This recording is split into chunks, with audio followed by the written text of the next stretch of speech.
PFI प्रमुख समेत अब तक 106 सदस्यों पर कसा शिकंजा। पीएफआई अध्यक्ष हुए गिरफ्तार। पीएफआई का विरोध शुरू। केंद्रीय गृह मंत्री अमित शाह ने ली विशेष बैठक।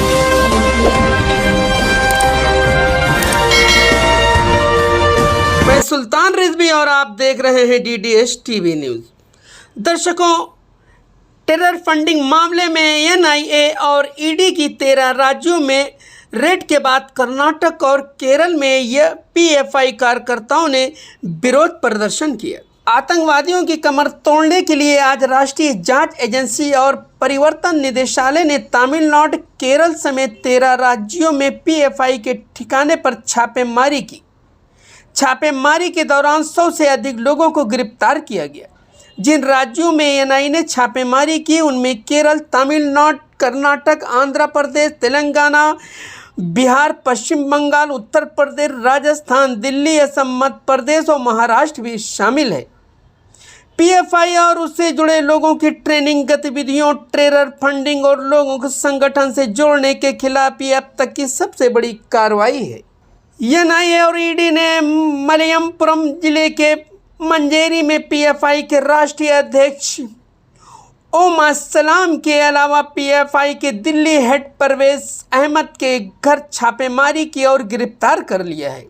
इस दौरान पीएफआई कार्यकर्ताओं ने विरोध प्रदर्शन किया। इसके अलावा कर्नाटक के मंगलुरु ने भी एनआईए की छापेमारी के खिलाफ पीएफआई और एसडीपीआई के कार्यकर्ताओं ने धरना प्रदर्शन किया। हालांकि उन्हें हिरासत में ले लिया गया है। केंद्रीय गृह मंत्री अमित शाह ने पीएफआई पर एनआईए के छापे को लेकर एनएसए गृह सचिव, डीजी एनआईए सहित अधिकारियों के साथ विशेष बैठक की है।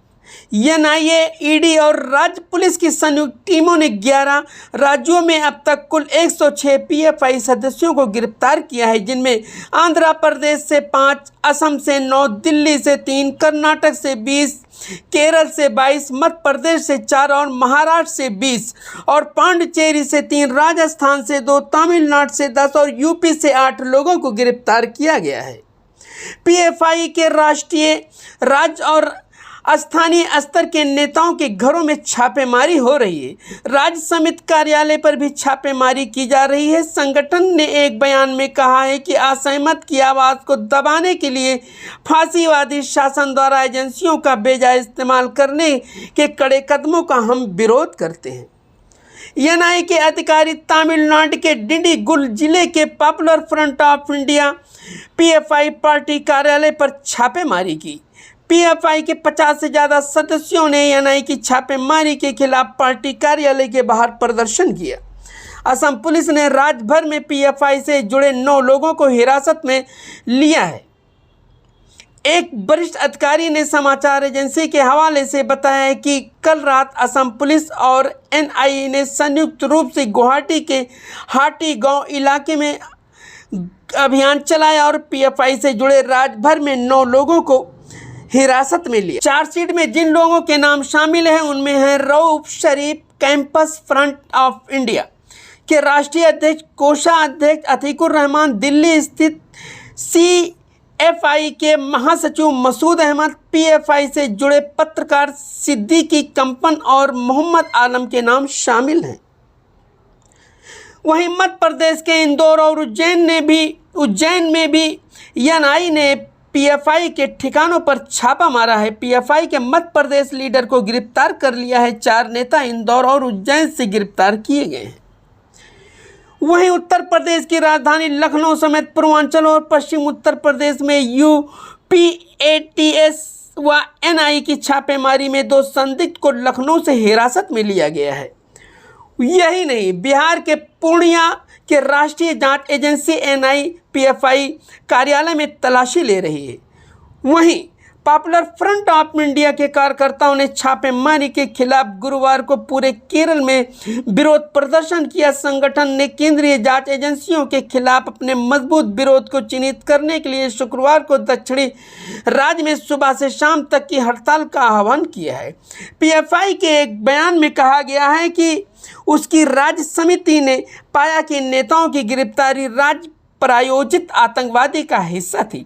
पीएफआई के राज्य महासचिव ए अब्दुल सत्तर ने कहा कि केंद्रीय जांच एजेंसियों का इस्तेमाल असहमति की आवाज़ को दबाने की आरएसएस नियंत्रित फांसीवादी सरकार की कोशिश के खिलाफ 23 सितंबर को राज्य में हड़ताल किया जाएगा।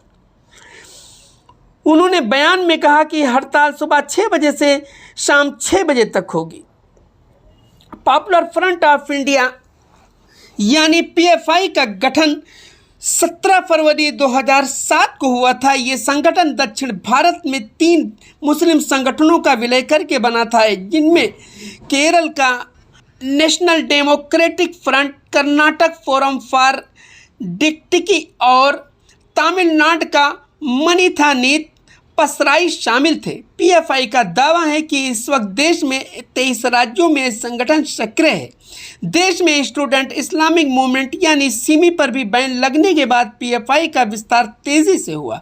कर्नाटक, केरल जैसे दक्षिण भारतीय राज्यों में इस संगठन की काफ़ी पकड़ बताई जाती है। इसकी कई शाखाएं भी हैं। इनमें महिलाओं के लिए नेशनल वीमेंस फ्रंट और विद्यार्थियों के लिए कैंपस फ्रंट ऑफ इंडिया जैसे संगठन शामिल है। यहाँ तक कि राजनीतिक पार्टियां चुनाव के वक्त एक दूसरे पर मुस्लिम मतदाताओं का समर्थन पाने के लिए पीएफआई की मदद लेने का भी आरोप लगाती है। गठन के बाद से ही पीएफआई पर समाज विरोधी और देश विरोधी गतिविधियां करने के आरोप लगते रहे हैं। बता दें कि इससे पहले एनआई की टीम ने 18 सितंबर को तेलंगाना और आंध्र प्रदेश के 40 ठिकानों पर छापेमारी की थी। इस दौरान 4 लोगों को हिरासत में लेकर पूछताछ किया गया था। इनमें तेलंगाना, आंध्रा के 2 लोग शामिल थे। बताया जा रहा है कि दोनों राज्यों में 23 से ज़्यादा टीमें तलाशी अभियान कर रही हैं। मैं सुल्तान रिजवी और आप देख रहे हैं डीडीएस टीवी न्यूज़।